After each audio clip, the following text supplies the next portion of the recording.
নমস্কার বন্ধুরা, স্বাগত জানাই ভারত ক্যাম্পাস ইউটিউব চ্যানেলে। আজ আমরা আলোচনা করব একটি গর্বের মুহূর্ত যা প্রতিটি ভারতীয়দের হৃদয়কে আনন্দে ভরিয়ে দিয়েছে।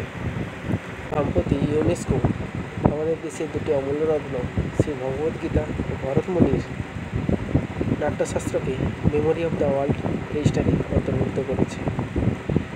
এটি আমাদের সাংস্কৃতিক ঐতিহ্যের স্বীকৃতি নয়, বরং বিশ্বব্যাপী ভারতের জ্ঞান ও সৃষ্টিশীলতার প্রতি সম্মান।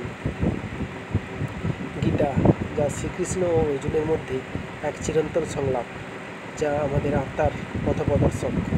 অন্যদিকে নাট্যশাস্ত্র, যা ভরতমুনির রচনা, আমাদের নাটক, সঙ্গীত ও নৃত্যের ভিত্তি। প্রধানমন্ত্রী নরেন্দ্র মোদী এই ঘটনাটাকে প্রত্যেক ভারতীয়দের জন্য গর্বের মুহূর্ত বলে বলেছেন। তিনি বলেছেন, গীতা ও নাট্যশাস্ত্র শতাব্দীর পর শতাব্দী ধরে সভ্যতা ও চেতনার বিকাশ ঘটিয়েছে, যা আজও বিশ্বকে অনুপ্রাণিত করে। এই ভগবদ্গীতা অনেকের জীবন বদলে দিয়েছে, জীবনে এগিয়ে যাওয়ার পথ দেখিয়েছে।